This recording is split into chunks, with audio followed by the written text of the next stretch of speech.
ว่าสุขโขปุญญปัจจโยการสั่งสมบุญนำความสุขมาให้นี่แหละก็ว่าให้สั่งสมบุญหลายๆไปเรื่อยๆเฮ็ดจังได๋สั่งสมบุญก็คือจังเฮาหยอดกระปุกออมสินนี่ล่ะหยอดไปเรื่อยๆเรื่อยๆแล้วมื้อนึงมันก็สิเต็มเฮาก็สิรู้เองว่านี่มันจะเป็นความสุขจะเป็นความรู้สึกนั่นให้หยอดไปเรื่อยๆเฮ็ดไปเรื่อย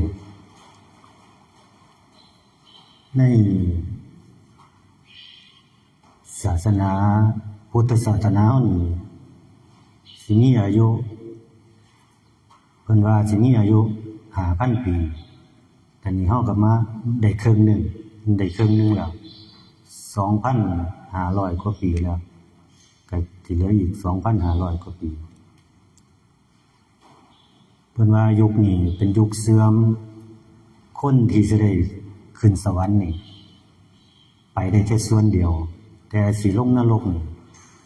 3ส่วนนี่ล่ะคือนึกถึงว่าให้เฮาสะสมบุญสั่งสมบุญไปเรื่อย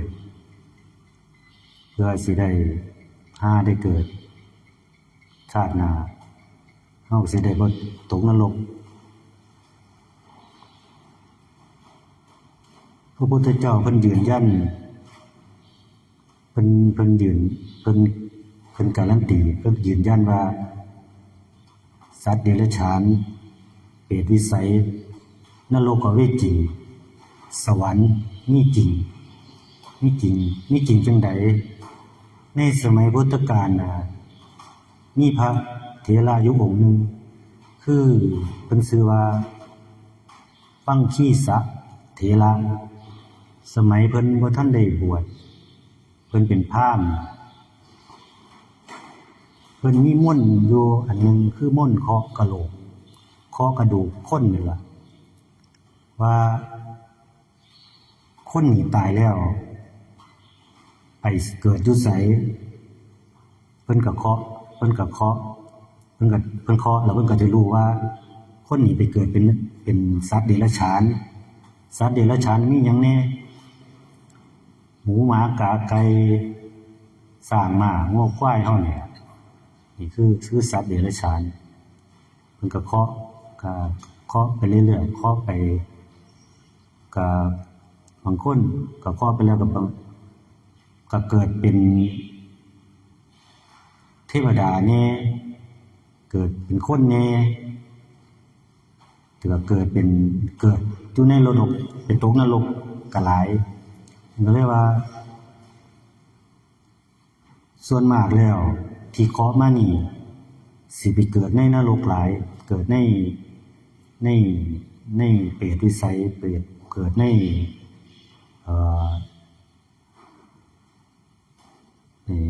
นี่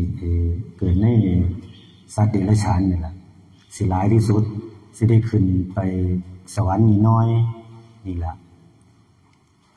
พระพุทธเจ้าเพิ่นก็บอกว่านี่ล่ะเพิ่นก็ย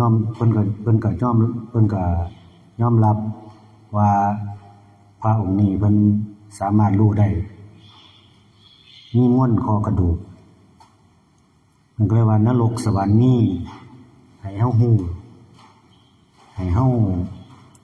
เฮ็ดแต่กุศลพยายามหลีกหนีอกุศลให้ได้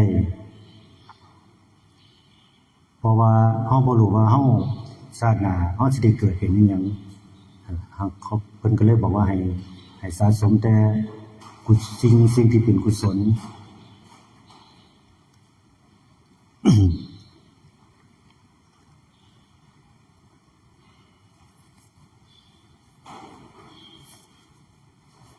ให้เฮาระลึกถึงแต่สิ่งที่เป็นกุศลอยู่ตลอดเวลา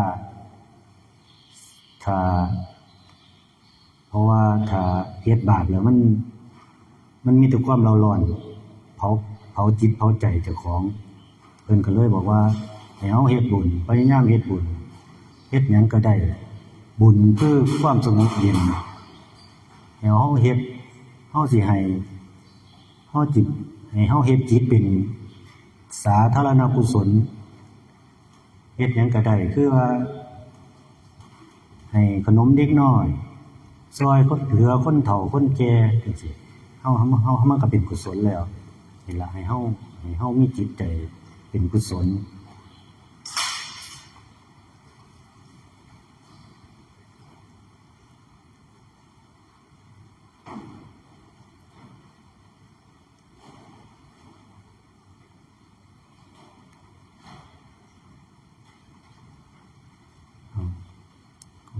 บ่มี